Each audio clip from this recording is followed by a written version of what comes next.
حضرت ابو عثمان رضی اللہ تعالیٰ عنہ فرماتے ہیں کہ میں ایک سفر میں حضرت سلمان فارسی رضی اللہ تعالیٰ عنہ کے ہمراہ تھا، تو راستے میں ایک درخت آیا، پت جھڑ کا موسم تھا، تو ایک شاخ تھی جس پر زرد پتے تھے۔ اس خشک شاخ کو حضرت سلمان فارسی نے پکڑا اور جنبش دی، جتنے پتے تھے گر گئے۔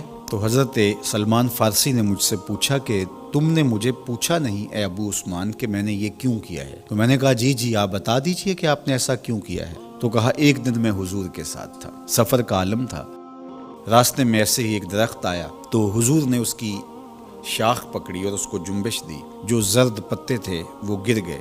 تو میں اس منظر کو دیکھ کے لطف اندوز ہوتا رہا، لیکن حضور نے کہا کہ تم نے یہ مجھ سے پوچھا نہیں کہ میں نے ایسا کیوں کیا۔ تو میں نے بھی کہا جی حضور آپ ارشاد فرمائیے کہ آپ نے ایسا کیوں کیا۔ فرمایا ان المسلم اذا تودع فاحسن الوضوء، بے شک مسلمان جب وضو کرتا ہے اور اچھے طریقے سے وضو کرتا ہے، پھر 5 نمازیں پڑھتا ہے، اس سے خطائیں یوں جھڑ جاتی ہیں جس طرح شاخ سے پتے گر گئے ہیں۔ اللہ اکبر، کوئی ایک پتا بھی نہیں بچا، اور اس کے لیے کوئی بہت زیادہ جھٹکا دینے کی ضرورت بھی نہیں ہوئی، تھوڑی سی جنبش دی اور سارے پتے گر گئے۔ تو کہا اس کے بدن سے گناہ یوں جھڑ جاتے ہیں اور اس کا بدن گناہوں سے پاک ہو جاتا ہے جس طرح شاخ ان پتوں سے خالی ہو گئی۔ تو جب کوئی شخص نماز کے لیے کھڑا ہو تو اس کے گناہ مٹا دیے جاتے ہیں اور بندہ ستھرا ہو جاتا ہے، بندہ پاک اور صاف ہو جاتا ہے۔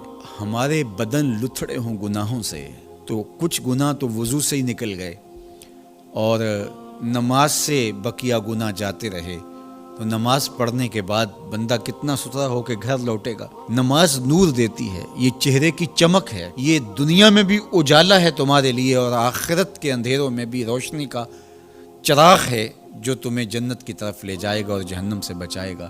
تو اس لیے 5 گانا نماز شعار زندگی بنانے والے اس دنیا میں خوبصورت زندگی گزارتے ہیں، اور میرے اور آپ کے آقا و مولا نماز کے لیے بے چین رہتے تھے۔ جب نماز کا وقت ہوتا تو حضرت بلال حبشی جو کہ حضور کے مؤذن ہیں، ان کو حضور سے جو حکم ملتا اس حکم نامے کے خوبصورت الفاظ دیکھیے۔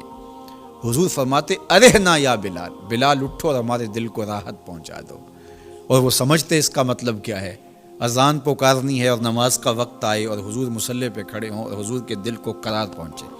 آقا کریم علیہ السلام کا ایک فرمان بچے کو یاد ہے، حضور علیہ السلام نے ارشاد فرمایا کہ جعلت قرۃ عینی فی الصلاۃ، تو میری آنکھوں کی ٹھنڈک نماز بنائی گئی۔ تو یہ نماز کے ساتھ حضور کا رشتہ ہے، نماز کے ساتھ حضور علیہ السلام کا تعلق قلب ہے، اور وہ محبت اتنی بڑی ہوئی ہے، اتنی فراواں ہے کہ حضور کی آنکھوں کو ٹھنڈک ہی اس لیے پہنچتی ہے۔ تو نماز کے ساتھ محبت، نماز کی ادائیگی کے لیے کوشش، نماز کے لیے مسجد کی حاضری، گھروں کے اندر نمازوں کا ادا کرنا، نماز کے لیے دن کے اجالے، نماز کے لیے رات کی تنہائیاں، نماز کے لیے تہجد کے سجدے، فرض اور نفل نمازیں، سنن اور مستحبات کے لیے دن رات کوشش، یہ اہل ایمان کا طریقہ اور انداز رہا، اور ہمیں اس کا حکم دیا گیا وَأَقِیمُوا الصَّلَاةَ وَلَا تَکُونُوا مِنَ الْمُشْرِکِینَ، نماز قائم کرو، مشرکین میں سے نہ ہو جاؤ۔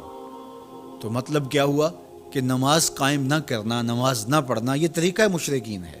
اس لیے کہا کہ ان کے ساتھ تمہاری مشابہت اچھی تو نہیں لگتی، اس لیے تمہیں تو 5 گانا نماز ادا کرنا ہوگی۔ تو اہل ایمان کا اسلوب زندگی یہی ہونا چاہیے کہ وہ 5 گانا نماز کے ذریعے اپنے رب کے حضور حاضر ہوتے رہیں، ایک نماز کے بعد دوسری نماز کا انتظار کرتے رہیں، نماز میں راحت پائیں، نماز میں قرار جاں اور تسکین قلب تلاش کریں، اور یقیناً نماز قلب کی، روح کی تسکین کا سبب ہے۔